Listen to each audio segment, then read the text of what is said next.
كل شيء مغلق، لا تسلم، لا تصافح، لا تقترب.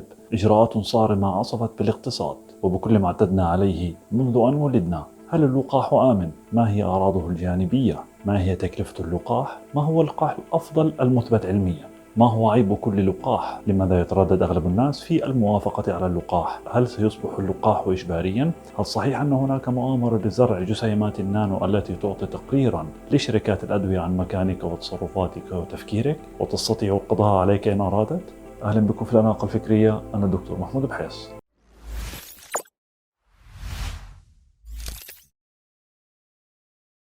اجتمع أفضل العقول الطبية والقامات العلمية في كل أنحاء العالم لوضع حد لوباء فيروس كورونا، والآن اتضحت معالم أهم 5 لقاحات تم تجهيزها والإعلان عنها رسميا. يحمل اللقاح اسم BNT162b2. هناك 3 مراحل أساسية يجب أن يمر بها كل دواء أو لقاح ليتم الموافقة عليه من منظمة الدواء والغذاء الأمريكية. المرحلة الأولى هي إجراء التجربة وإعطاء اللقاح إلى عشرات المتطوعين، بحيث يتكون لديهم أجسام مضادة، وبالتالي يقوم الجسم بالتعرف على الفيروس وقتله عند الإصابة فيما بعد. المرحلة الثانية هي إعطاء اللقاح لعشرات المعرضين لخطر الإصابة بالمرض، ودراسة مدى تأثير اللقاح في منع الإصابة والتعرف على الفيروس فيما بعد. أما المرحلة الثالثة فهي تجربة اللقاح على عشرات الآلاف من المتطوعين لتحديد مدى فعالية اللقاح ودراسة أعراضه الجانبية. حصلت فايزر وبايونتك على ترخيص من منظمة الصحة العالمية وإدارة الغذاء والدواء الأمريكي بعد عمل المرحلة الثالثة على أكثر من 45 ألف متطوع. كما حصلت موديرنا أيضا على الإذن بعد التجربة على 30 ألف متطوع. أما باقي الشركات فلم تأخذ التصريح أبدا، لأنها لم تقم بنشر نتائج البحث المرحلة الثالثة في المجلات العلمية كبحث ودراسة رسمية بالأرقام، أو تم إيقاف أبحاثها بشكل قانوني كما حدث في شركة جونسون أند جونسون عندما توفي أحد المتطوعين بشكل غامض بعد أخذ اللقاح.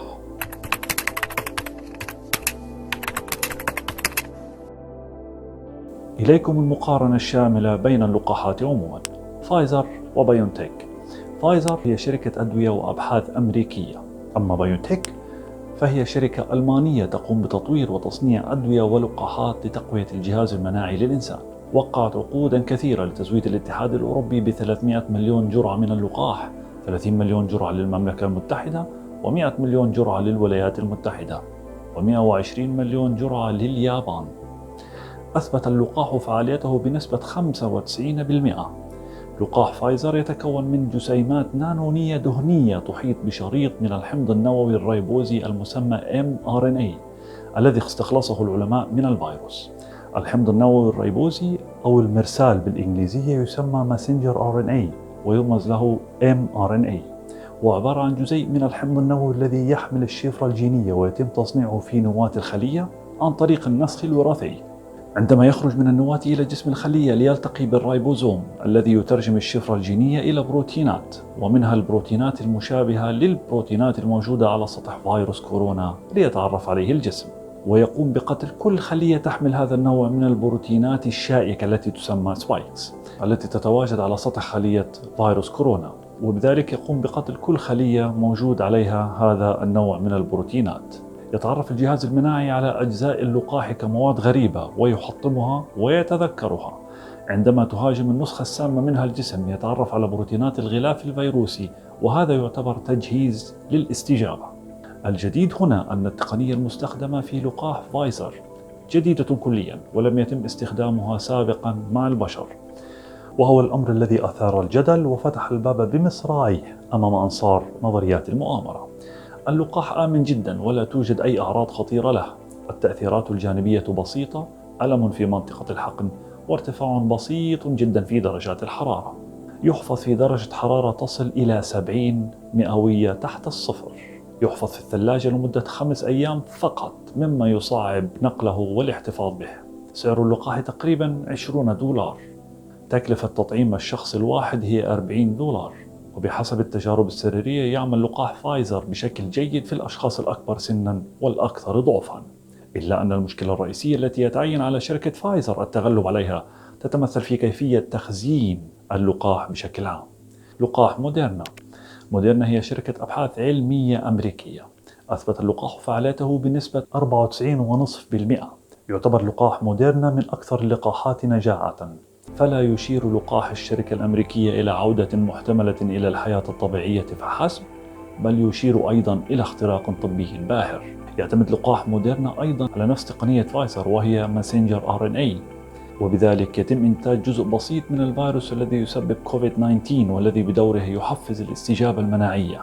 الفوائد المحتملة للقاحات mRNA مثل لقاحات موديرنا عظيمة، يمكن أن تكون أسرع في الإنتاج وأكثر فعالية من اللقاحات النموذجية، ويمكن إعادة صياغتها بسهولة إذا تكور وتحور الفيروس إلى أشكال مختلفة. وتدعي موديرنا أيضا أن لقاحها يمكن أن يظل ثابتا عند 2 إلى 8 درجات مئوية، وهي درجة حرارة الثلاجة الطبية والثلاجة العادية، ولمدة 30 يوما. وبحسب آراء علماء مختصون فإنها تقنية مرنة جدا وسريعة جدا تفتح مجالا واسعا لتطوير اللقاح، ويمكن إعادة صياغة نفس التكنولوجيا لصنع لقاح ضد العديد من الأمراض الأخرى التي يسعى العالم إلى الحصول عليها، وفقا لدراسة أجراها المعهد الوطني للحساسية والأمراض المعدية. احتفظ المشاركون في مرحلة تجريبية سابقة للقاح بمستويات عالية من الأجسام المضادة المعادلة لمدة 3 أشهر بعد التطعيم الأول فقط. يحفظ في درجة حرارة تصل إلى 20 درجة مئوية تحت الصفر. يحفظ في الثلاجة لمدة 30 يوم. سعر اللقاح هو $35. تكلفة تطعيم الشخص الواحد هي $70. لقاح أوكسفورد أسترازينيكا. يأتي هذا اللقاح نتاجا لشراكة بين جامعة أوكسفورد وشركة أسترازينيكا البريطانية السويدية للأدوية ومقرها في كامبريدج في بريطانيا. ذكرت وسائل إعلام بريطانية أن لقاح أوكسفورد أسترازينيكا المضاد لفيروس كورونا من المقرر أن يحصل على موافقة الهيئات التنظيمية البريطانية في غضون أيام، ويمكن طرحه بحلول 4 يناير من هذه السنة. أثبت اللقاح فعاليته بنسبة 90%، واللقاح عبارة عن فيروس معدل وراثيا يتسبب عادة في نزلات البرد لدى الشمبانزي، ولكن تم تعديله لحمل المخططات الخاصة بجزء من فيروس كورونا المعروف باسم بروتين سبايكس.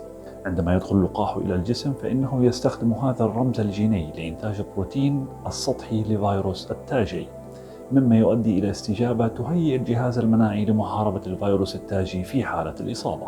اللقاح آمن جدا ولا توجد أي أعراض خطيرة له. بعض الأعراض الجانبية البسيطة هي ارتفاع بسيط في درجات الحرارة وألم في منطقة الحقن. يتراوح سعره بين $3 إلى $4 فقط، ويعد اللقاح حاليا من أرخص أنواع اللقاحات في العالم. يمكن تخزينه في درجة حرارة قياسية تتراوح بين 2 إلى 8 درجات مئوية في الثلاجة الموجودة في معظم المستشفيات. اللقاح الصيني سينوفاك أو كانسينو بايولوجيكس، وفقا لما ذكرته موقع BBC، كان أول لقاح حصل على الموافقة لاستخدامه في البشر بعد أن وجدت تجارب المرحلة الثانية من اللقاح المعتمد على الفيروس المعطل أنه آمن. ولقاح الفيروس المعطل أو تطعيم الفيروس الضعيف هي فيروسات تم إضعافه عن طريق المواد الكيميائية أو الإشعاع ليفقد الفيروس قوته، ولكي لا يكون قادر على إنتاج المرض نفسه، وإنما قادر على تحفيز مناعة الجسم ليحارب الجسم الفيروس ويكون قادرا على محاربته في المستقبل عند الإصابة. الحمى الصفراء، الحصبة الألمانية، والنكاف، والأمراض البكتيرية المتعددة، والتيفوئيد، وأغلب المطاعيم هي أمثلة على الفيروس المضاعف أو الفيروسات الضعيفة. من المتوقع أن تظهر نتائج المرحلة الثالثة من التجارب في يناير، وذلك وفقا لما ذكرته موقع بلومبرغ. قال البروفيسور لو دهاي من جامعة نانيانغ التكنولوجية لBBC أن لقاح كورونا فاك هو طريقة تقليدية للقاح تستخدم بنجاح في العديد من اللقاحات المعروفة. لقاح كورونا فاك هو لقاح معطل يعمل باستخدام جزيئات فيروسية ميتة لتعريض جهاز المناعة في الجسم للفيروس دون المخاطرة برد فعل خطير للمرض. الأعراض الجانبية بسيطة مثل ارتفاع درجات الحرارة والصداع البسيط. يمكن تخزينه في الثلاجة العادية بدرجة حرارة ما بين 2 إلى 8 درجات مئوية. يعد أكثر فائدة للبلدان النامية التي قد تكون قادرة على تخزين كميات كبيرة من اللقاح في درجات حرارة منخفضة. تكلفة اللقاح هي $60 للجرعة الواحدة. اللقاح الروسي سبوتنيك 5. المرشح الأول في روسيا للقاح كوفيد-19 هو سبوتنيك 5، فقد اتخذ مطورو اللقاح الذي تديره الدولة الروسية نهجا مشابها لباحثي أوكسفورد في إنشاء لقاح سبوتنيك. وكشف الرئيس التنفيذي لصندوق الاستثمار الروسي المباشر كيريل ديمترييف أن اللقاح الروسي ضد فيروس كورونا المستجد يختلف عن غيره من اللقاحات التي تم تطويرها، لأنه مستند على ناقلات فيروسية غدانية بشرية مستخلصة من فيروسات الشمبانزي كما فعلت أسترازينيكا تماما.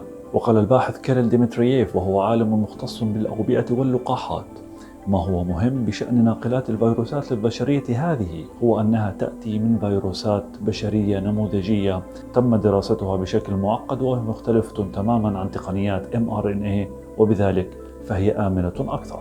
في تقارير علمية صدرت تعليقا على اللقاح الروسي تبين أن اللقاح الروسي لا يحمل فيروس كورونا نفسه، بل يحمل جزءا من بروتين سبايكس، وأن الممكن أن يعمل اللقاح بحسب العلماء الروس على تعزيز المناعة بعد الجرعة الثانية مباشرة.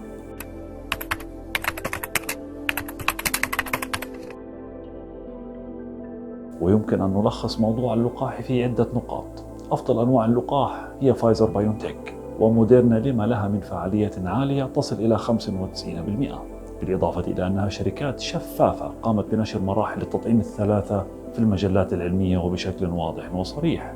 اللقاح الصيني والروسي طبيا يستخدم التقنية الأفضل والمجربة منذ عصور في صناعة اللقاحات، وهي تستخدم جزيئات فيروسية ميتة لتحفيز جهاز المناعة دون المخاطرة برد فعل خطير للمرض.